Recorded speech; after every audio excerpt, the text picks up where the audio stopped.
सारे साथी ये कह रहे थे, मैंने उन्हें कहा कि इस पूरे वार्ड, इस पूरी बस्ती ये मेरे परिवार का हिस्सा, और हर बार, और एक एक मेरा बुजुर्ग, एक एक मेरे हम उम्र साथी यहाँ जो बैठे हैं, माताएं बहनें जो बैठी हैं, नए बच्चों को छोड़कर आप इस बात के गवाह हैं कि इस वार्ड के में परिश्रम करने वाले, मेहनत करने वाले, हर मेहनत का साथी के साथ तरक्की में आपके इस भाई, आपके इस बेटे रणदीप का भी योगदान है।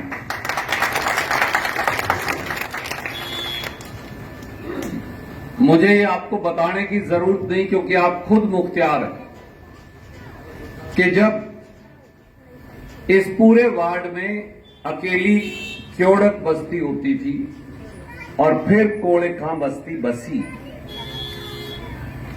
जिन हालात में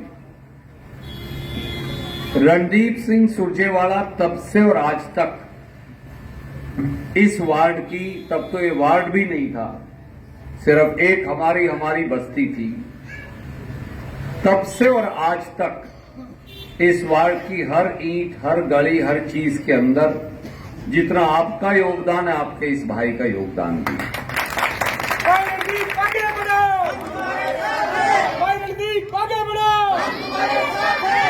सुशील गुप्ता जी के कुछ साथी मेरे साथ आए, तो उन्होंने कहा कहां चलना है। मैंने कहा मेरी अपनी क्योड़क बस्ती, कोड़ेखां बस्ती, अपने इस मेहनत कशों के वार्ड में चलना है। क्यों? इसलिए कि जितना मैं इसे मानता हूं कि मेरा परिवार है और यहां मेरा भी उतना ही अधिकार है जितना आप सबका। मैं वो सारी बातों की चर्चा करके आपका टाइम नहीं लूंगा। आज बहुत सारे साथियों ने गुरु रविदास जी की, बाबा साहब अंबेडकर की, बाबा साहब अंबेडकर द्वारा बनाए गए संविधान की प्रतिलिपि और उसकी एक फोटो मुझे दी। मैं जब वो ले रहा था तो मेरे ख्याल में माजी 4-5, मेरे जहन में 4-5 ख्याल आए। 10 साल से हरियाणा में बीजेपी की सरकार है। 10 साल से ही देश में भी बीजेपी की सरकार है। अब तो कैथल से भी बीजेपी का एमएलए, मंत्री भी बीजेपी के हैं, मुख्यमंत्री भी बीजेपी का है। दिल्ली में भी बीजेपी का प्रधानमंत्री नरेंद्र मोदी जी, उन्हीं के केंद्रीय मंत्री, और अपना एमपी भी बीजेपी का है।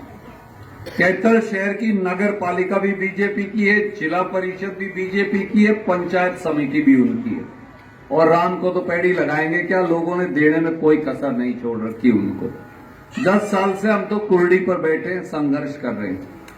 पर मैं आपको एक बात कहना चाहता हूं, इन 10 सालों में बीजेपी की सरकार दिल्ली में, बीजेपी की सरकार हरियाणा में, इस मेहनतकश गरीब बस्ती को, कैथल के इस शहर को, कैथल के इस इलाके को, जिले को, उसमें कलायत, पुंडरी, गुलाची का भी आ गए। एक सवाल पूछना जरूरी है कि हमें क्या मिला। 10 साल से जो नीचे से ऊपर तक सारी सरकार जिनका हुक्म चलता है, जिनके हुक्मरान, उन्होंने इस बस्ती को, इस वार्ड को, इस शहर को क्या दिया। 10 साल का अगर आप उनका रिकॉर्ड देखो, पहले 10 साल का रणदीप का रिकॉर्ड देखिए। मेरी मां बैठी है, मेरी बहनें बैठी है, मेरे बुजुर्गवार, मेरे हम उम्र भाई।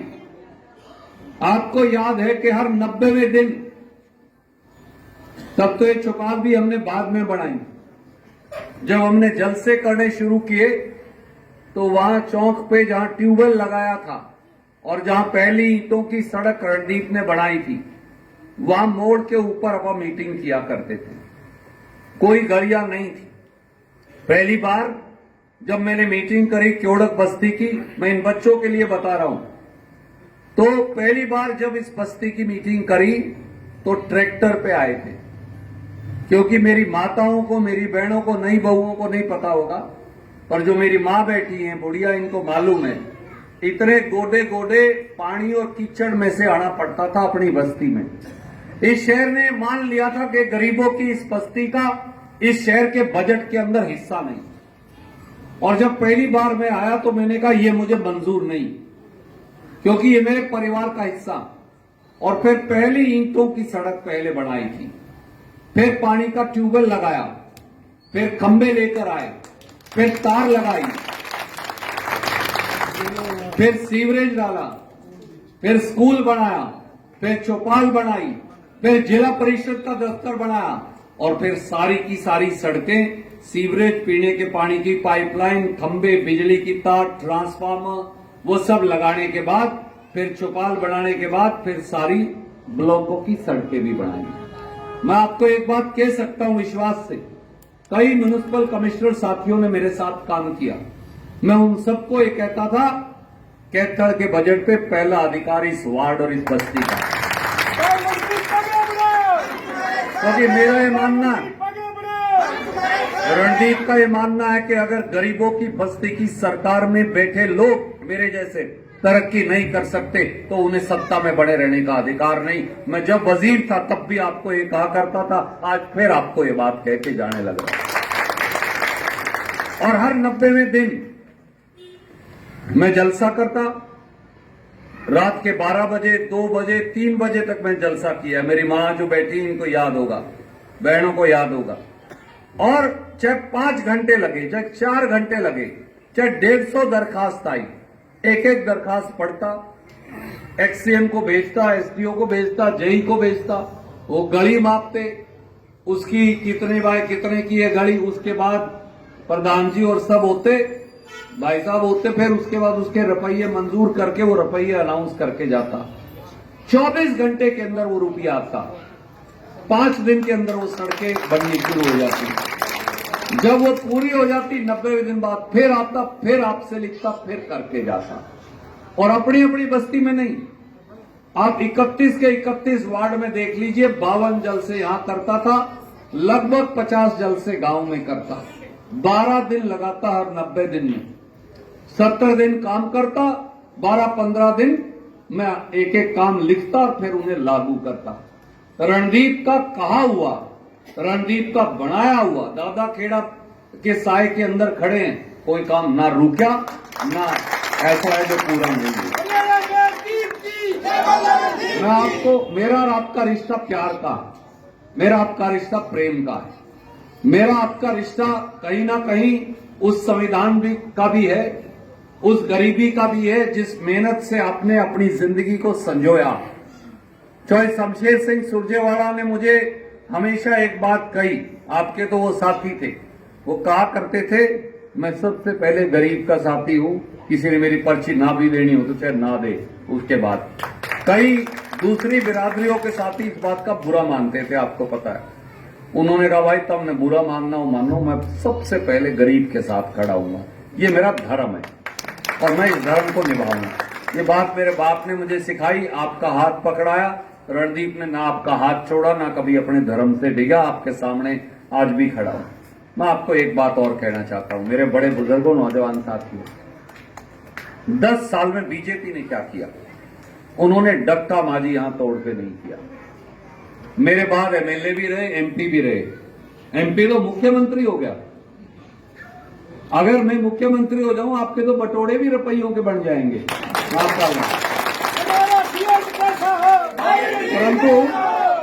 परंतु मुझे बताओ, वो एमपी जो मुख्यमंत्री हो गया, ना एमपी था तब आया, ना मुख्यमंत्री बनने के बाद आया। एमएलए कभी जल्द से नहीं करते। रुपये देने के लिए हर तीसरे महीने कोई नहीं आता। इस पूरे शहर को लावारिस बना के उन्होंने छोड़ दिया। 10 साल में आप मुझे बताओ, यहां का कॉलेज रणदीप का बनाया हुआ, बस अड्डा रणदीप का बनाया हुआ, 7 बिजली घर शहर के माजी रणदीप के बनाए हुए, सारे ट्रांसफार्मर रणदीप के लगाए हुए, 82 चौपाल रणदीप की बनाई हुई, अस्पताल रणदीप का बनाया हुआ, लेक रणदीप की बनाई हुई, ये अपने हनुमान वाटिका और उसके साथ वाला जगह रणदीप की बनाई हुई, जितनी और चौपाड़, सड़क, बाईपास सब रणदीप की बनाई हुई, पॉलिटेक्निक जो शेरगढ़ में आपके भाई का बनाया हुआ, ये स्टेडियम 3 स्टेडियम शहर के अंदर हैं, तीनों आपके भाई के बनाए हुए। ITI आपके भाई की बनाई हुई। फिर इन्होंने क्या किया? यूनिवर्सिटी आपके भाई की बनाई हुई, इंजीनियरिंग कॉलेज आपके भाई का बनाया हुआ, पाटला का ड्राइवर ट्रेनिंग स्कूल आपके भाई का बनाया हुआ, सीवरेज सिस्टम आपके भाई का बनाया हुआ, वाटर वर्क्स आपके भाई का बनाया हुआ। नेक्स्ट भी आप ही बनाओगे आके। 10 वर्ष सर हो गए।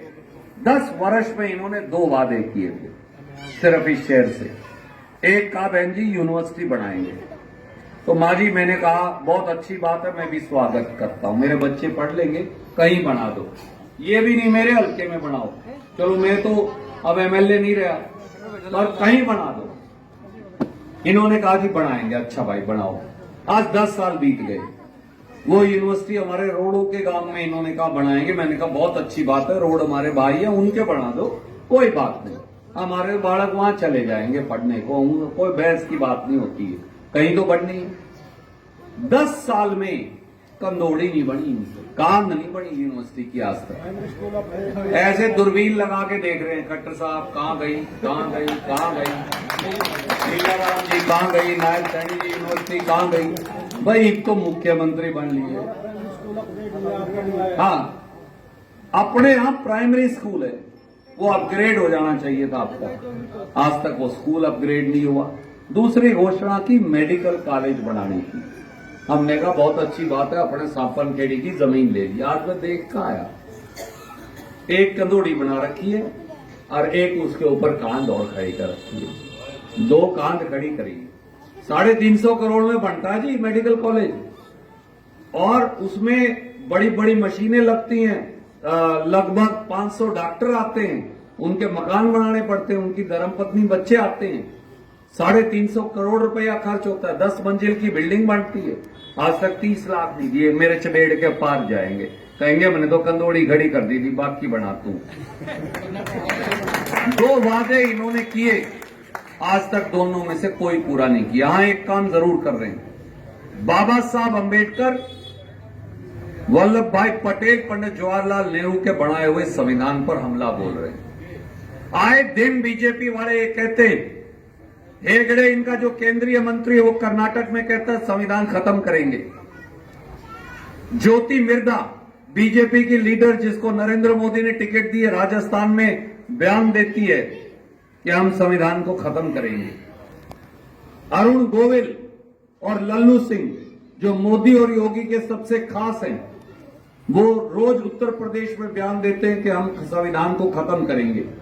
एक वो बाबा है, उसका नाम भूल जाता हूं मैं, प्रमोद ना प्रमोद, हाँ सही बताया, एक बाबा है प्रमोद, वो रोज ऐसे ऐसे करके कहता है जातिगत आरक्षण को खत्म करेंगे। ये हिंदुस्तान के संविधान को इसलिए खत्म करना चाहते हैं कि 2 रोटी, अगर समानता का अधिकार, बराबरी का अधिकार, 5000 साल का जो शोषण किया समाज में, दलित समाज का, पिछड़े समाज का, अगर वो बराबरी का अधिकार कांग्रेस ने दिया है, या आपके बच्चों से आज वो भी छीनना चाहते हैं।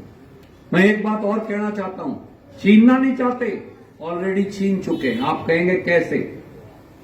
30 लाख नौकरियां भारत सरकार में खाली पड़ी हैं। अगर वो भरते 15 लाख SC को मिलती, 15 लाख BC को मिलती, तो खोस लिया कि नहीं खोस लिया? 7.5 लाख SC को मिलती, 7.5 लाख BC को मिलती, 15 लाख बच्चों का रोजगार छीन लिया कि नहीं छीन लिया? अगर नहीं भरी तो 65 बड़े बड़े जो पब्लिक सेक्टर अंडरटेकिंग बनाए थे, जो एक एक फैक्ट्री में लाख 50 हजार मजदूर काम करता है, जैसे HMT फैक्ट्री थी पिंजौर के अंदर हरियाणा में, 65 बेच दी नरेंद्र मोदी ने। जिस दिन आप बेच देते हो अडानी अंबानी को, रिजर्वेशन खत्म, फिर SC ST OBC को रिजर्वेशन नहीं मिलता उसमें। एक काम और कर दिया, भारत सरकार का जो बजट है वही है सबसे बड़ा, तो लाखों करोड़। वो बजट कौन देते हैं फाइनली? जो सचिव है भारत सरकार के, सेक्रेटरी बोलते हैं, वो देते हैं। ये जो बच्चे, इनसे आप पूछ सकते हो पढ़े लिखे, या जो कर्मचारी भाई खड़े, उन्हें मालूम है कि सेक्रेटरी जो है विभाग का, वो सबसे ताकतवर होता है। मोदी जी ने कह दिया डायरेक्टर से ऊपर, यानी ज्वाइंट सेक्रेटरी, डिप्टी सेक्रेटरी और सेक्रेटरी, अब उसमें रिजर्वेशन नहीं होगा। वो प्रमोशन से नहीं लगेंगे। तो मेरा बच्चा अगर आईएएस भी लग गया, रविदासिया का, वाल्मीकि का, बैकवर्ड का, दानक का, सैसी का, प्रजापत का, कुमार का, अपने जांगड़ा का, धीमान का, लुहार का, धोबी का, तेली का, नाई का, तो वो सेक्रेटरी नहीं लग सकता क्योंकि उनकी डायरेक्ट भर्ती होगी। तो रिजर्वेशन अपने आप खत्म होगी। 3 तरह की रिजर्वेशन को ऑलरेडी तोड़ चुके हैं, चौथी अब तोड़ने की कोशिश है, संविधान तोड़ने की साजिश कर रहे हैं। मैं आपको एक ही बात कहने आया हूं हाथ जोड़ के, दिल्ली की सरकार बदलने की जरूरत है और उतनी ही जरूरत हरियाणा की सरकार बदलने की है। हरियाणा की सरकार भी गिर गई है, आपको पता है, इनके पास एमएलए नहीं रहे, इनके बाज गए। ये अब बोली लगा के मोल लेंगे, 3-4 एमएलए 20-50 करोड़ रुपए में अब ये खरीदेंगे। अगर खरीद भी लिए तो भी 2 महीने से ज्यादा नहीं चल सकती। 25 तारीख को ये वोट पड़ेंगी एमपी वाली, 2 महीने में अगली पड़ जाएंगी। मैं आज आपसे कह के जाता हूं, एक एक वोट जो सुशील गुप्ता जी को देंगे वो, और उसके बाद हरियाणा की सरकार बनाने में जो आप देंगे, मैं दिल्ली का राज और हरियाणा का राज दोनों आपकी जोड़ी चला के बताऊंगा। और